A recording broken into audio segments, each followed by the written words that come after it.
So this evening, for the Heartbeat of the Chapel segment, we just want to take a few minutes to talk about some ways that people have served and can be involved in what we'd like to call our campus ministries. And so I'm going to ask a couple of our friends here at the chapel, Bill Dobish and Tim Lloyd, to come on up and join me. And I'll ask Reg, can you grab the mic for them? And that'd be great. You guys can come on up.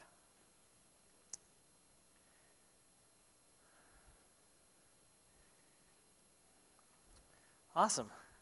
Bill, you and your wife Glory, you guys, how many years have you guys been attending here at the chapel? We've been here about 11 years now. Okay, 11 years, great.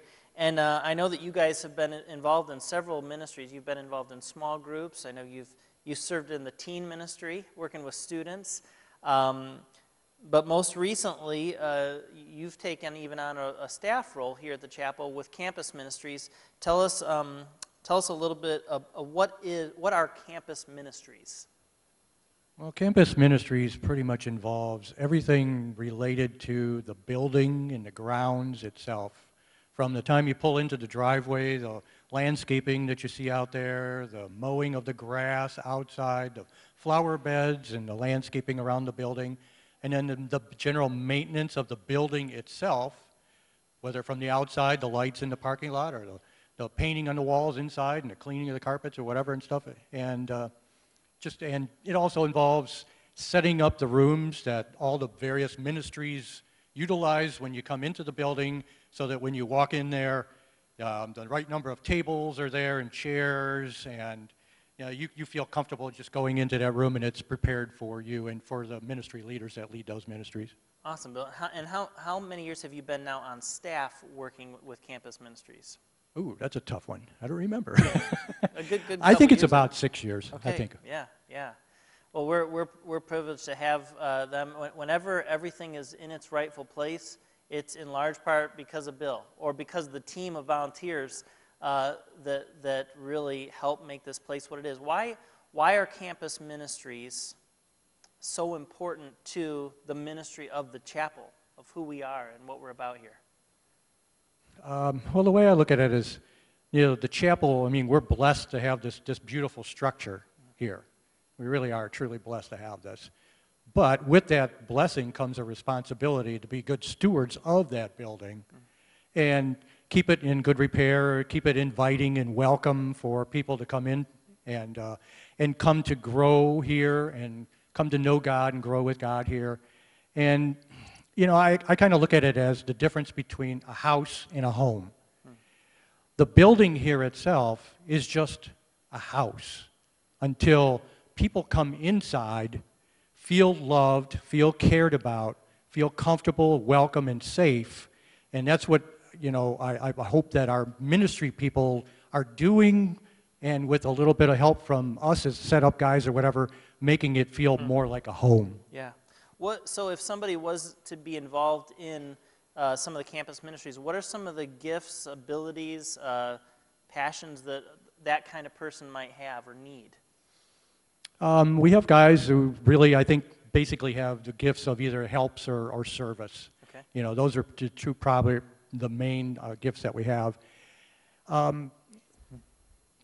Whether it involves the passion of mowing grass, or tending to flowers and landscaping and stuff like on the outside of the building, or if it involves just having places prepared for ministers and groups to come in, and again, like I say, just feel comfortable and prepared for. It's like if you go into somebody's house and there's a lot of magazines and papers and clothes sitting around or whatever, you don't necessarily feel comfortable and welcomed and invited and expected in that room. By having a well-prepared space, I think that makes that just more inviting and welcome. That's huge. Tim, you and your wife, Laura, how long have you guys been coming to the chapel? Well, we met here in singles group, but I've been here 23 and a half years. Wow. So since very early on. Very early. So Tim, what was it that got you initially drawn to getting involved in some of the campus ministries? Or I guess, how did you first get involved in serving, period, and then what led you to getting involved in campus ministries? Well, when we first came here from Woodlawn, we had one greeter, Rich Chafin, and and he greeted us at the door. But when we came to Columbus Ave, we had 2 doors, so he needed a second person. So that was the first involvement. But So you first served as a greeter. as a greeter, Yep. and then I lived in an apartment and I had a lot of free time, and I went by and saw they needed someone to help mow the lawn when we first came to Columbus Ave. So that lawn and landscaping was my first involvement here. Great. And I know you guys serve now on the coffee team and help make sure that everybody's thankful for the coffee, right? Yeah, yeah, yeah. So what's been the best part for you about getting involved in serving? Well, I was fortunate early on at the chapel, we had a class teaching us our spiritual gifts that God's given us to help the body. And I found out early on that mine was helps and works.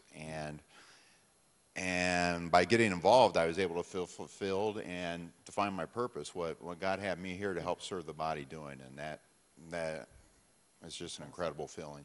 That's awesome. So Bill, if somebody is interested in getting more involved in one of the campus ministries, whether it be interior stuff, room setup, cleaning, exterior, mowing the lawn, pulling weeds, shaping up trees and making things look beautiful out there, if somebody's interested in getting more involved or finding out more about campus ministries, what would be their next step? Well, I think just look into your soul, your heart and stuff and see what your real passion is. And if it does involve one of those ideas and those concepts and stuff, we'll have a little table set up in the back out there where you can come up and ask some questions. Give us your name and your number. We can get a hold of you. Being with the blessing of another site coming, we're going to have more opportunities out there for people to get involved, not only in the South Campus, but up here, because I know some of our people from here who are involved in ministries will be going south. Yeah. In fact, some of the guys that help me are going further south than Norwalk. They're going south to Florida for the winter, so we'll have more opportunities. Wow, and that's so true. You know, as God continues to expand the ministries of the chapel, which means more buildings, which means more space, which so many opportunities and so many needs. Boy, we are really excited that this next season of ministry together is going to hold opportunities for absolutely everybody. It's going to be kind of one of those all hands on deck kind of times where if you come to the chapel on the weekend, there could be a spot for every single one of us to get involved in doing something. It could be giving a half hour a week, or it could be giving 2 hours a week. It could be something that you do on the weekends or something that you do throughout the week. There's so many opportunities, especially in this area of grounds and facilities, the whole campus ministries, and lots of behind-the-scenes roles. If standing up here like this would just frighten you to death, there's lots of other ways to get involved that are absolutely integral to the life and the heartbeat of the chapel. So thanks you guys for your part in serving. And if you would like to find out more about the campus ministry, see these guys at the table out in the atrium later this evening after the service.